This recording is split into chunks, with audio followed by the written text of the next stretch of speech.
माध्यमिक लोकशिक्षण मंडळाचे SG public school Sinnar शहीदांना अभिवादन। शहीद जवान संदीप सोमनाथ ठोक उपस्थिती माननीय श्री अण्णासाहेब गडाख अध्यक्ष माध्यमिक लोकशिक्षण मंडळ सिन्नर, माननीय श्री राजेशजी गडाख सेक्रेटरी माध्यमिक लोकशिक्षण मंडळ सिन्नर, माननीय श्रीमती मीनाक्षी सोनोने मॅडम केंद्र प्रमुख मुसळगाव, माननीय श्री यश चौधरी सर प्राचार्य एसजी पब्लिक स्कूल सिन्नर, माननीय श्रीमती कुलकर्णी मॅडम प्राचार्य SG English medium school Sinnar, माननीय श्री उदय कुदळे मुख्याध्यापक एसजी प्राथमिक विभाग सिन्नर, माननीय श्री हेमंत दिगोळे सामाजिक कार्य सिन्नर तालुक्याचे वीर भूमिपुत्र संदीप सोमनाथ ठोक यांची यशोगाथा सांगताना गौरी शरद मौत सामने थी फिर भी हमने दुश्मनों को पानी पिलाया है। इतिहास अनेकांचा विचारांचा विषय आहे, अनेकांचा अभ्यासाचा विषय आहे, परंतु इतिहास असण्यात, लिहिण्यात आणि पाहण्यात त्यापेक्षा इतिहास घडवण्यात जास्त आनंद आहे।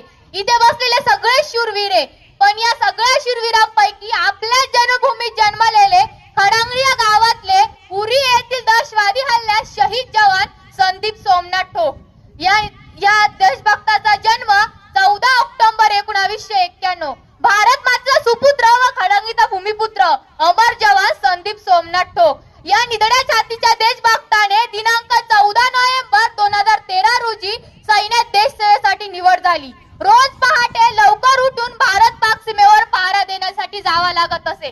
त्या क्षणी काही पाकिस्तानी फैज मोहम्मदच्या काही भ्याड संघटनेच्या काही भ्याड अतिरेक्यांनी अचानक हल्ला केला व कॅम्पवर 17 ग्रेनाइड फेकले व बेछूट गोळीबार केला। त्यात संदीप ठोक आपल्या मृत्यूच्या घटका मोजत होते आणि त्यांनी त्यांच्या घरच्यांना पत्र लिहायला सुरुवात केली। आई बघ ना ग आई, वेळ आज कशी वैरीण झाली आहे, तुझी भेट न घेता तुझा निरोप घेण्याची वेळ आली। आई बघ ना वेळ कशी वैरीण झाली आहे। अगं आई, घाया जरी झाला असलो तरी अजूनही लढतो आहे, घाया जरी झाला असलो तरी अजूनही लढतो आहे। इंच जखमा छातीवर घेऊन आई पत्र शेवटचं लिहितो आहे, पत्र शेवटचं लिहितो आहे। लहानपणीच्या सर्वच गोष्टी आई जशाच तशा आठवतात, लहानपणीच्या सर्वच गोष्टी आई जशाच तशा आठवतात। या बर्फावरती माझ्या डोळ्यांनी आश्वा सुद्धा गोठवतात, या बर्फावरती माझ्या डोळ्यांनी आश्वा सुद्धा गोठवतात। जिद्द वाटतं आई तुझ्या कुशीत येऊन मी निजावं, जिद्द वाटतं आई तुझ्या कुशीत येऊन मी निजावं, पण आता असं होणार नाही, कारण आलेली वेळ ही मला कधीच सोडून जाणार नाही हेही मला ठाऊक आहे।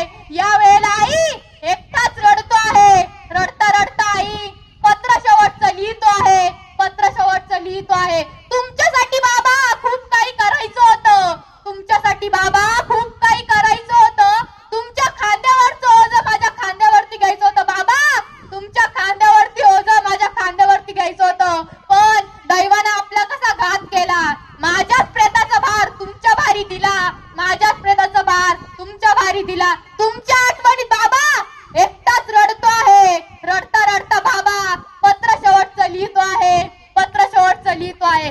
तुझ्या सगळ्या आठवणी भैया मनात घर करून बसल्या आहेत, तुझ्या सगळ्या आठवणी भैया मनात घर करून बसल्या आहेत। आत्ताच 4-2 गोळ्या उजव्या दंडात घुसल्या आहेत, उजव्या दंडात गोळी घुसताच तू माझा उजवा हात याची म्हणण्याची वेळ आता सरून गेली।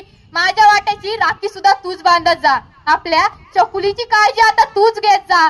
तिघांचा लहान पोटीचा फोटो पाहून दादा एकटाच रडतो आहे, रडता रडता दादा पत्र शेवटचं लिहितो आहे, पत्र शेवटचं लिहितो आहे। या वेळची ओवाळणी मी तुला दिली नव्हती चकुली हेही माझ्या ध्यानात आहे, रक्षाबंधनाची या वेळची ओवाळणी मी दिली नव्हती चकुली हेही माझ्या ध्यानात आहे, पण तूच आता सांग ना, इथून निघून गेलो मी, रक्षाबंधनला कसा येऊ, तुला ओवाळणी कशी देऊ? तू बांधलेला राखीचा धागा अजूनही हातात आहे आणि त्याच राखीच्या धाग्याने चकुली तुला आठवता आठवता पत्र शेवटचं लिहितो आहे, पत्र शेवटचं लिहितो आहे। माझ्यामुळे सखे तुझं आयुष्य आता विरान होणार आहे, माझ्यामुळे सखे तुझं आयुष्य आता विरान होणार आहे, माझ्या सोबत मी तुझं सर्वस्व नेणार आहे। आपल्या चिमुकल्यांना तुझा तू गोड गोड पापा दे, आपल्या चिमुकल्यांना तुझा तू गोड गोड पापा दे, त्यांच्या डोक्यावर हात ठेवून आशीर्वाद मात्र माझा दे, आशीर्वाद मात्र माझा दे। काळोख माझ्या समोर दाटून येत आहे, काळोख माझ्या समोर दाटून येत आहे। आई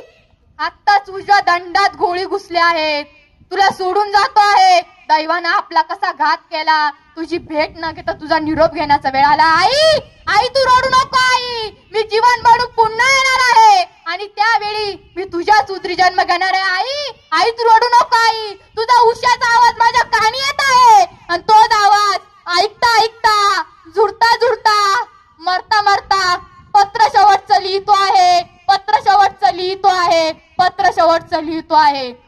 अशा भारत मातेच्या अतिरेक्यांनी सर्व पाकिस्तानी अतिरेक्यांना यमसदनी पाठवले, परंतु डिझेल टँकला आगीत छावणीत पडलेले अनेक जवान धारातीर्थी पडले. त्यात चंद्रकांत सातारा, विकास अमरावती व नाशिक जिल्ह्यातील खडंगळी भूमिपुत्र अमर जवान संदीप सोमनाथ ठोक या निधड्या छातीच्या देशभक्ताने 14 नोव्हेंबर 2013 रोजी आपल्या मातृभूमीसाठी कर्तव्य बजावताना देशसेवेसाठी शहीद झाले. मुझे ना धन चाहिए ना धन चाहिए, बस अमर से बड़ा एक वतन चाहिए.